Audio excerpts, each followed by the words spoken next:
As the light of each of these higher powers is turned upon the human activities of knowledge, any distinction of sacred and profane, human and divine, begins more and more to fade until it is finally abolished as otiose. For whatever is touched and thoroughly penetrated by the divine gnosis is transformed and becomes a movement of its own light and power, free from the turbidity and limitations of the lower intelligence. It is not a separation of some activities, but a transformation of them all by the change of the informing consciousness that is the way of liberation, an ascent of the sacrifice of knowledge to a greater and ever greater light and force. All the works of mind and intellect must be first heightened and widened, then illumined, lifted into the domain of a higher intelligence, afterwards translated into the workings of a greater non-mental intuition. These again transformed into the dynamic outpourings of the overmind radiance, and those transfigured into the full light and sovereignty of the supramental gnosis. It is this that the evolution of consciousness in the world carries prefigured but latent in its seed and in the straining tense intention of its process. Nor can that process, that evolution sees, till it has evolved the instruments of a perfect in place of its now imperfect manifestation of the spirit. So the chapter is the ascent of the sacrifice. Okay, so what Sridhar is now saying is that there are layers and layers of planes of consciousness, and each one higher than the other. When we are in the normal ignorance of nature, okay, we are limited, and our understanding is limited, our consciousness is limited. But when we go into the higher planes of consciousness, the first one is the higher mind. The higher mind is like the broad daylight. The Swamya describes our normal mind as a candlelit room. And when you go, your consciousness loses its identification with body, mind, life and rises into the higher mind. You are no more, there is no thought, your mind has become silent and you are in the higher mind. So in the higher mind, the consciousness is now like in a daylight, broad daylight. Then it goes even higher up into the illumined mind. This is the previous paragraph. Illumined mind. Then we have the intuition. And then finally you have the overmind. And finally, if you persist, you will enter the supramental light. This is what he said in the previous para. Now, today's para, I'm going to read now each sentence. Okay? As the light of each of these higher powers, okay, the body, mind, life are the lower powers, and the higher powers are the higher mind, illumined mind, intuitive mind, and overmind. Yeah. The higher power is turned upon the human activities of knowledge. Any distinction of sacred and profane, human and divine, begins more and more to fade until it is finally abolished as otiose, useless and irrelevant. Now, what is Sridhar saying? He is saying that for the normal man, there are some things which are sacred and there are some things which are not sacred but profane. When he uses the word profane, he here is meaning the word in the sense of secular. There are secular works and religious works. So, when Mother was asked, where does the spiritual life begin? She said very clearly that there is no beginning. It is there right from the beginning. Everything that you do in the physical world can be made part of the spiritual life. It's not that you are living a worldly life and then you start entering a spiritual life. It's not like that at all. Every action that you do, every thought, every action can be made part of the spiritual life. So that's what he's meaning here, that as you go into the higher levels of consciousness, the division between human activity and divine activity, spiritual life and non-spiritual life, worldly life, the distinction disappears. Everything you do can be made part of the spiritual life. That's what he means. Finally, it is abolished. For whatever is touched and thoroughly penetrated by the divine gnosis is transfigured and becomes a movement of its own light and power. So, even if you are playing football, okay, which is a very, very non-religious and non-spiritual activity normally, but if your consciousness, you have gone up to the overmind and you are aspiring to go into the, even that will be affected by the Gnostic life, Gnostic light.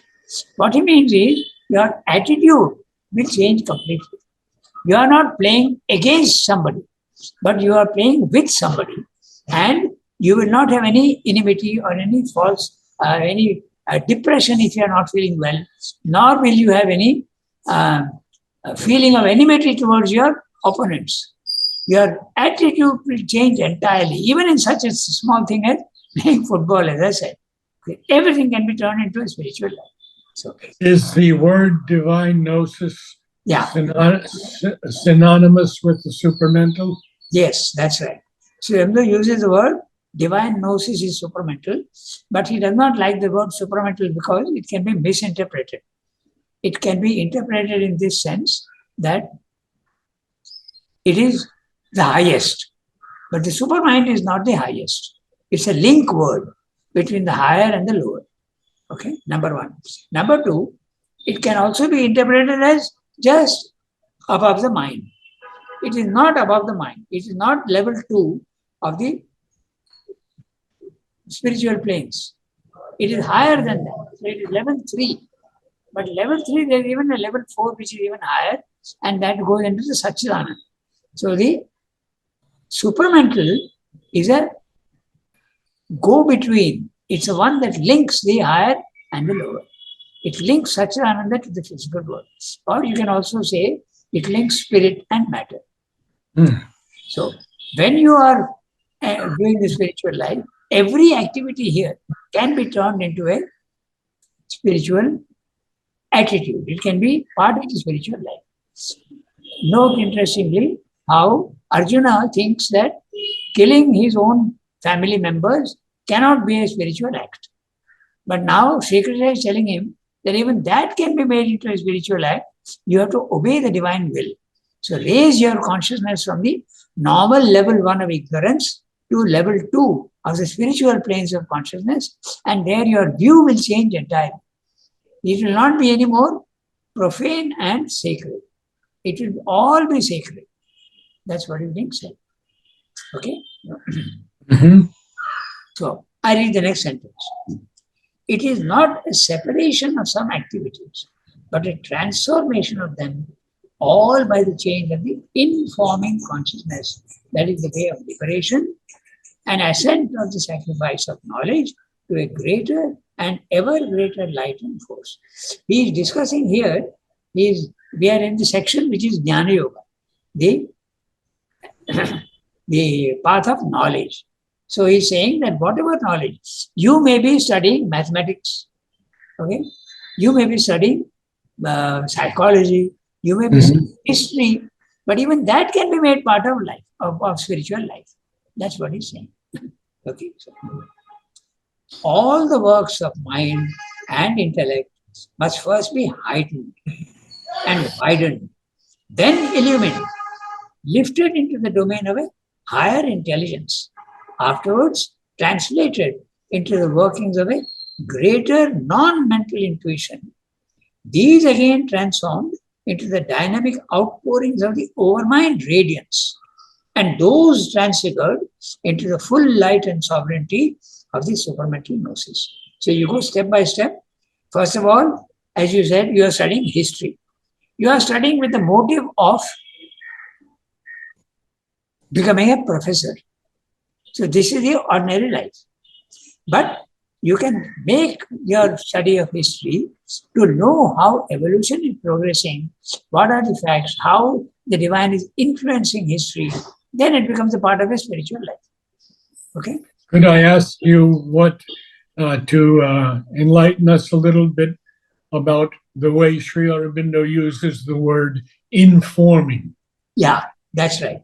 So the informing is going into the form, not in the sense of getting information, not in the sense of information, but informing. When he talks about, he means the light coming into the darkness, okay, going into the form.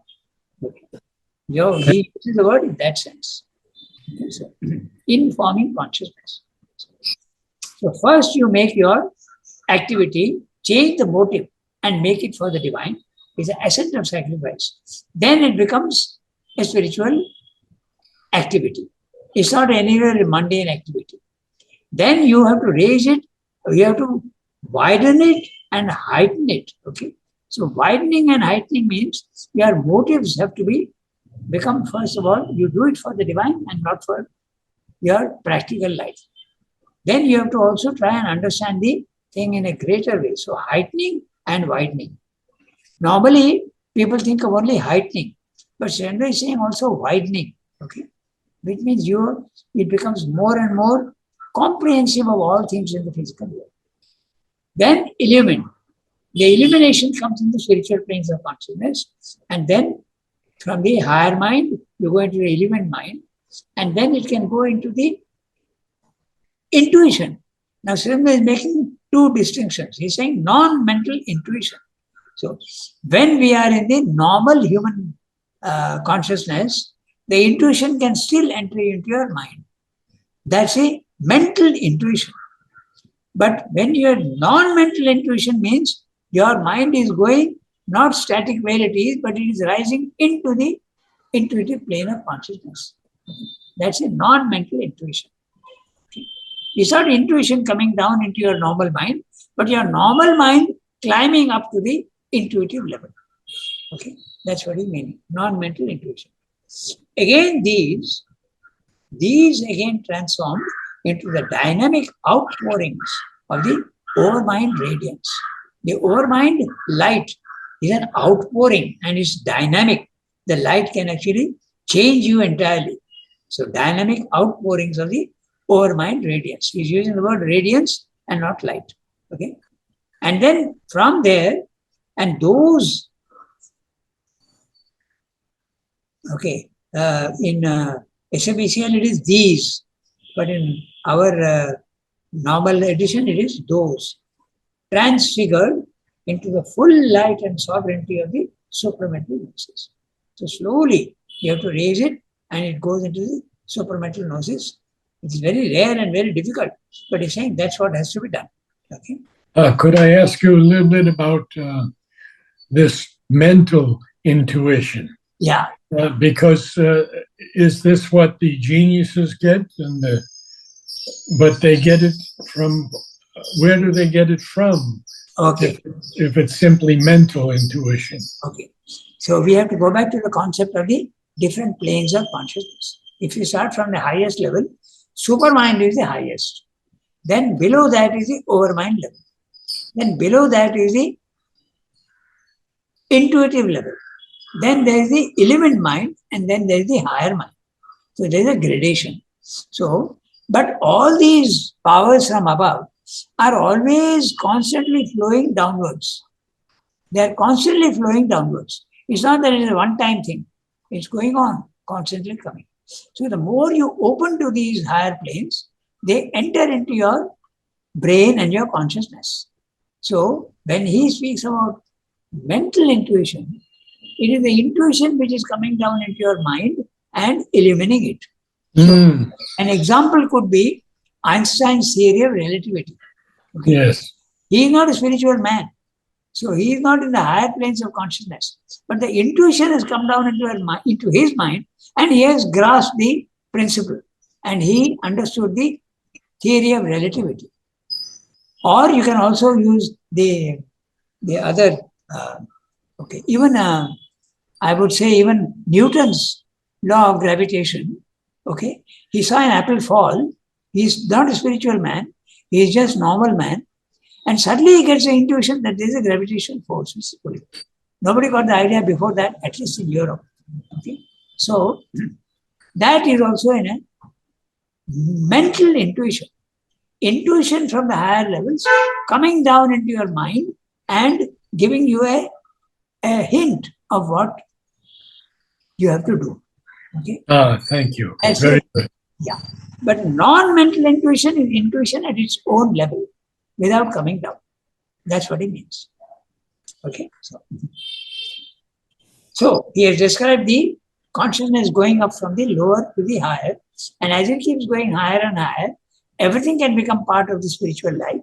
And then a division cannot be made. Okay. You can, let's take the question of religion. Okay. People go to church on Sundays. In India, we go to temples on Fridays. Okay. But that's a religious thing. But if you can remain at home and think of the divine, then that is now you don't need to do the outer act. Okay? It can become part of your normal activity. It can become part of your religious life. Exactly the same way, every action can be made also spiritual by turning your motive towards the divine and using it as a sacrifice. That's what he's saying. Okay? So, I read that last sentence again. It is this that the evolution of consciousness in the world carries prefigured but latent in its seed and in the straining tense intention of its process. In other words, the spirit is already there involved in matter, but it's in seed form. It's not openly available in matter. It has to sprout up and it has to manifest itself just like the tree in the seed. That's what he's saying. It is in seed form. But the divine is here, but he is hiding himself behind the form. Latent in here, and the straining tense intention of his process. So he's saying it is straining tense intention of the process. The evolution is a very slow and very difficult process. That's why it is straining. It's also tense. Okay, it's a very slow process. Okay? That's what he's saying. Nor can that process, that evolution, cease till it has evolved the instruments of a perfect in place of its now imperfect manifestation of the spirit. In other words, when the divine was involved in matter, it had to first create instruments for life, these senses. So then it becomes part of life. Now life also has to prepare the mental consciousness. So that it has to evolve. Because it has to evolve the mental consciousness in the animal, then man can come into the picture. Similarly, he has to also go from that level to the spiritual level. And in the spiritual level, there are 4 levels, as you said, now 4 stages. Higher mind, which is a broad daylight. Element mind, which is like an intense lightning. Okay? Then there is the element mind. There is the intuitive mind, which is even more intense light. And finally, you have the overmind, which was achieved in 1926, November 24. Okay? And then he realized that there is still one more to go, and that's the supermind. Because in the overmind, the oneness of things was not yet fully realized. Spirit and matter were there, both were real, but they were separated. Purusha and Prakriti were separated. Consciousness and force were separated. So he knew that he has to go to the supramental level so that they all become one and harmonious with each other. That's what he's saying in this para. Okay? Now we can go to the next para. Yes. Yeah. If knowledge is the widest power of the consciousness and its function is to free and illumine, yet love is the deepest and most intense, and its privilege is to be the key to the most profound and secret recesses of the divine mystery. Man, because he is a mental being, is prone to give the highest importance to the thinking mind and its reason and will and its way of approach and effectuation of truth. And even he is inclined to hold that there is no other. The heart, with its emotions and incalculable movements, is to the eye of his intellect an obscure, uncertain, and often a perilous and misleading power which needs to be kept in control by the reason and the mental will and intelligence. And yet, there is in the heart or behind it a profounder mystic light, which, if not what we call intuition, but that, though not of the mind, yet descends through the mind, has yet a distinct, has yet a direct touch upon truth, and is nearer to the divine than the human intellect in its pride of knowledge. According to the ancient teaching, the seat of the immanent divine, the hidden Purusha, is in the mystic heart, the secret heart cave, Hridaye Guhaya, as the Upanishads put it. And according to the experience of many yogins, it is from its depths that there comes the voice or the breath of the inner oracle. This is the pattern. So, now Srimda was talking about the mental, now he is talking about the heart. And there are many who think that the heart is definitely inferior to the mind, but Srimda is saying it's not exactly like that. There is a truth to it because the heart with its emotions are often in the lower vital. All our emotions are negative. Okay, jealousy, envy, selfishness, enmity, all these things are at the lower. So, if you are there at that level, then to say that the mind has to control all these things is right. There is nothing wrong with it. But there is a higher vital also, and there is a psychic being deep inside your heart, and there it is far superior to the normal human mind. Okay. So, Sartre is making that point clear. Okay, so, let's look at what he's saying. If knowledge is the widest power of the consciousness and its function is to free and illumine, yet love is the deepest and most intense, and its privilege is to be the key to the most profound and secret recesses of the divine mystery. Okay? The divine mystery in every sense. Okay, so it has to be, it allows you to go into the innermost chambers. Okay, the sanctum sanctorum. That's what he's saying. Secret recesses. Okay? In Indian temples, it is always there. The Garbha Griha. It is there at the deepest, and very often it is dark. Okay? So you have to go into that. The psychic being can take you there. Man, because he is a mental being, is prone to give the highest importance to the thinking mind and its reason and will, and to its way of approach and effectuation of truth. And even he is inclined to hold that there is no other. In fact, that's the thing that science says. That's the opposition between science and religion. Religion says that your emotions can also take you very deep, but science says no, you have to use your mind and not your heart. Your heart can go wrong because if it's all wrong emotions, it can certainly go wrong. It has to be controlled. The heart has to be controlled by the mind.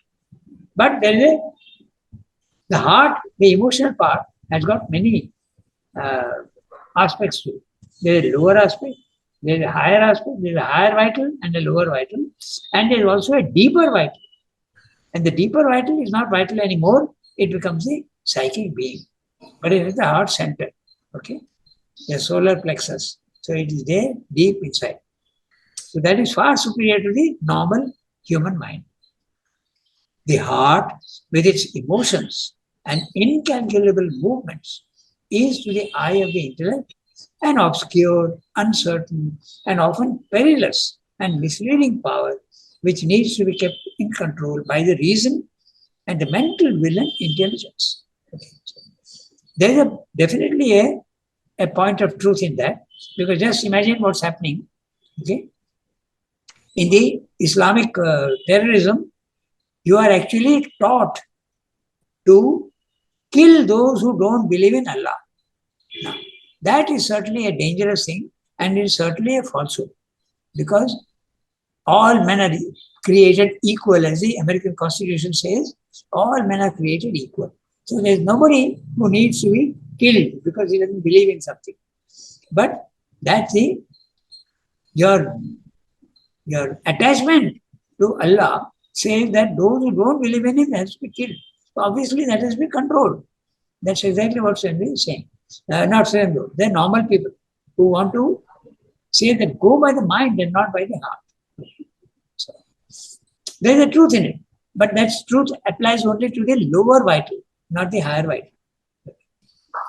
The heart with its emotions and incalculable movements is to the eye of his intellect an obscure, uncertain, and often a perilous and misleading power which needs to be kept in control by the reason and the mental will and intelligence. But now Sandra is saying that's only part of the story. It's not the full story. And yet, there is in the heart or behind it is the psychic being, is a profounder mystic light. So, using very interesting words, profounder mystic light is a psychic being. Behind, he has said behind, so therefore it is a psychic being, which, if not what we call intuition, for that though not of the mind, yet descends through the mind. So even the heart can receive the intuition, okay, has yet a direct touch upon truth. The psyche has a touch upon truth and is nearer to the divine than the human intellect in its pride of knowledge. Those who have knowledge, they think themselves to be superior to those who are students of arts or music or anything. They feel that the mind is the best part of you. There's a truth, but it should not be exaggerated. According to the ancient teaching, the seat of the immanent divine is the individual divine in each thing. Okay, so the divine takes three stances, as we have already discussed earlier. There is the transcendent. The transcendent is the divine outside the universe. But the divine is there in the universe also. Everything that is there in the universe, the divine is there. The cosmic aspect. And there is also the divine who enters into each form. Again, we come to that word, informing. He goes into each form and becomes an individual divine. So, immanent divine means the same. The hidden Purusha is in the mystic heart, the secret heart cave, Hridaye Guhaya, the cave in the heart. That's the word. Hridaye in the heart, Guhaya, the cave. As the Upanishads put it. Why the cave? Because it's very deep inside. And when you enter into a cave, it is dark and hidden. Its contents are hidden. Same thing with the psychic being. You have to go deep inside yourself. Okay? Mother has explained the experience of the psychic being. She says it's like you are going into a deep, deep, deep cave. Okay, so that's exactly what it is. And according to the experience of many yogins, it is from the depths that there comes the voice or the breath of the inner oracle. An oracle is one who guides you and also predicts the future. So, your psychic being, if you are in touch with it, it will guide you infallibly.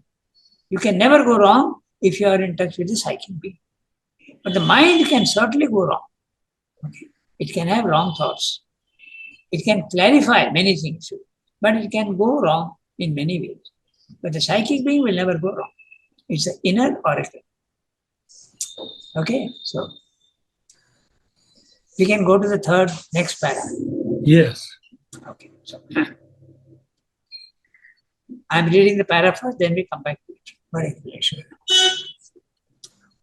This ambiguity, these opposing appearances of depth and blindness are created by the double character of the human emotive being.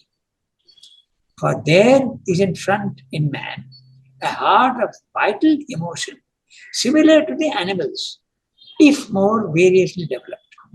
Its emotions are governed by egoistic passion, blind instinctive affections, and all the play of the life impulses with their imperfections, perversions, often sordid degradations.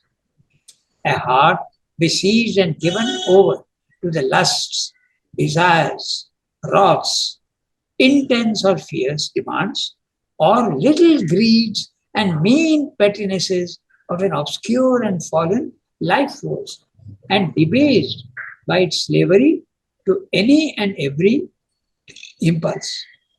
This mixture of the emotive heart and the sensational hungering vital creates in man a false soul of desire.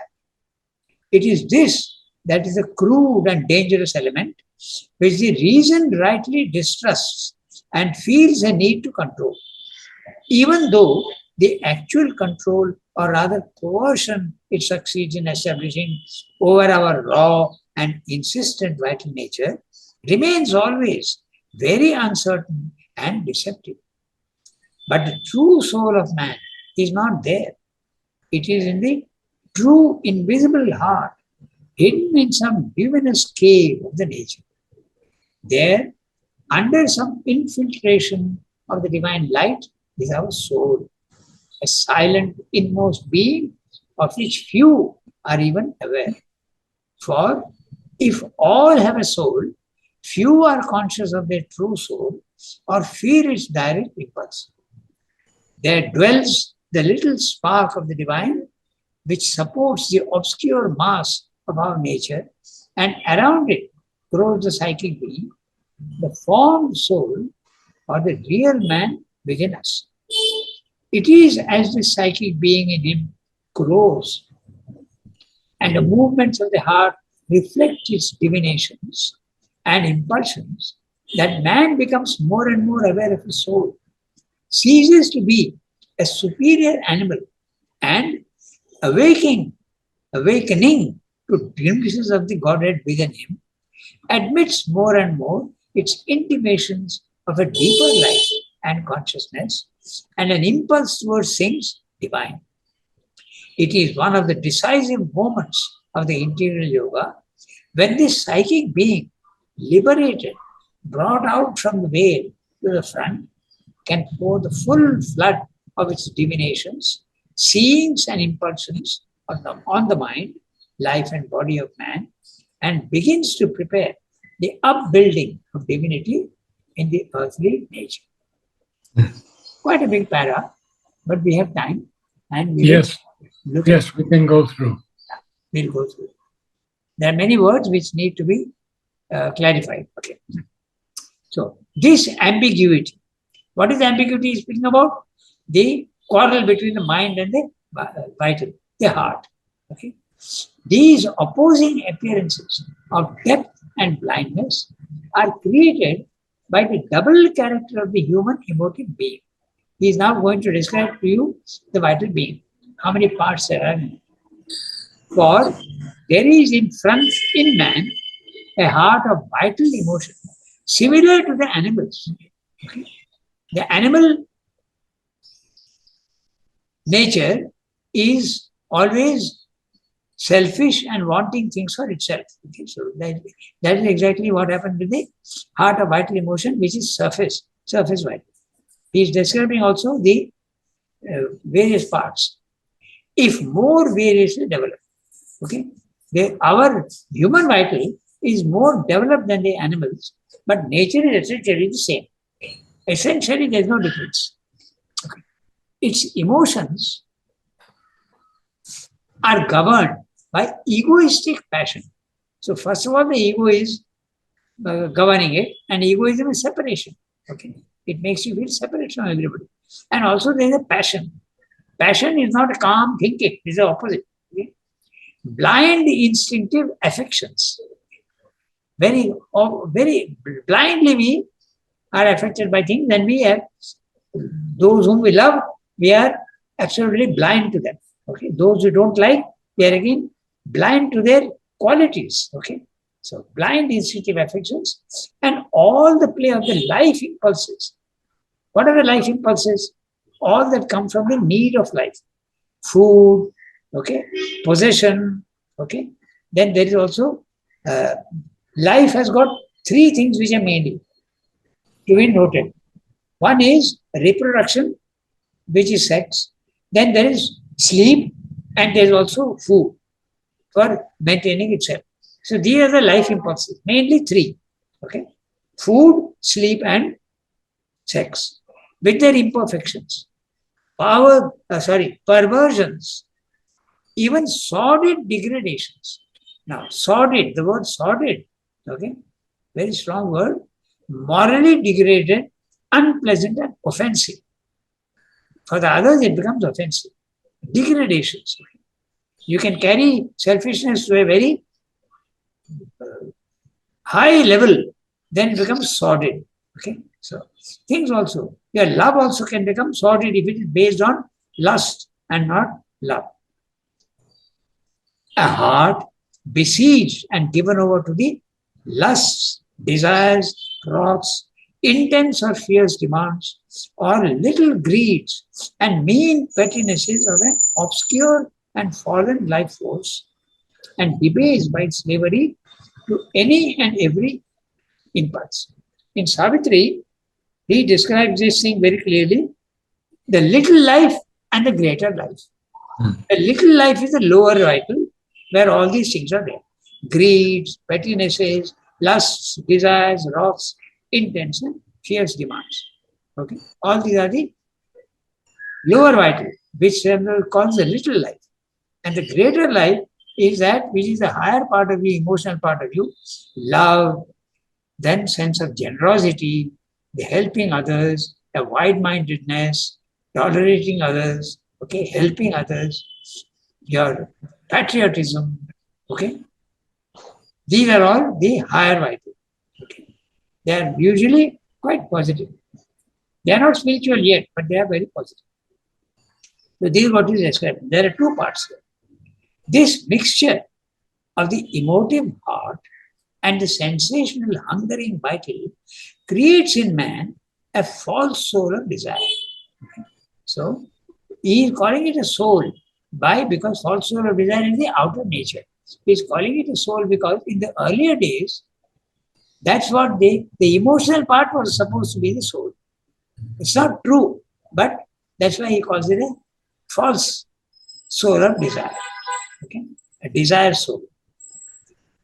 It is this that is a crude and dangerous element which the reason rightly distrusts and feels the need to control. So the lower vital has certainly to be controlled by the mind. There is no doubt about it. Okay? But there is a higher vital and there is also the psychic being that is going to describe now. Even though the actual control or rather coercion it succeeds in establishing over our raw and insistent vital nature, remains always very uncertain and deceptive. So what is Sridhar saying? He is saying that the mind tries to control the vital, but really does not succeed much. It's not a control, it's a coercion. You suppress these things. But suppression is not control, and suppression is not the elimination of them. Okay. But the true soul of man is not there. It is in the true invisible heart, hidden in some luminous cave of the nature. So deep inside the solar plexus level, if you go deep inside there, that's a psychic being, but you have to go very deep. Okay? There, under some infiltration of the divine light, is our soul, a silent inmost being of which few are even aware. For if all have a soul, few are conscious of their true soul and feel its direct impulse. This needs a little bit of an explanation. But he's saying, if you have a soul, few are conscious of the true soul. So what is the difference between true soul and soul? The true soul is a psychic being. The soul, the first soul that he's using, it's a divine presence in each thing. But the divine presence is only a potential. It is divine in potential. It has to be developed and formulated. That becomes a psychic being. So I could say in a very rough way, the soul is a tree. The soul is a seed. And the seed, when it develops into the tree, that's a psychic being. The developed soul is a psychic being. Okay? For if all have a soul, few are conscious of their true soul or feel its direct influence. So there's another thing that can be mentioned here. Everybody has a soul. Even a stone has a soul. Even a caterpillar has a soul. The divine presence is there in everything. But very few have the psychic being. Animals don't have. Normal, lower animals certainly don't have a psychic being. There's only a soul. Okay? Even human beings, all don't have a psychic being. Mother has identified some who don't have a psychic being. Okay? It's a very interesting incident that happened. There was a photographic exhibition in the 1950s, and there was a picture of a beautiful child. Okay, and mother came to inaugurate the exhibition of international photography.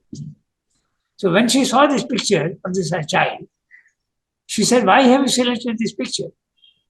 Then the judges who were there, they said, "Mother, it's a beautiful photograph, such a sweet child." The mother said, "This child doesn't have a psychic being." So maybe it has a soul, the divine presence is there and everything, but the psychic being is not yet developed. So it's possible that some won't have it, like an animal. He will be like an animal. Okay. So that's why I say the true soul and the soul. Okay. I hope the distinction is clear. For if all have a soul, and that also if he's saying, if all have a soul, few are conscious of the true soul. Okay.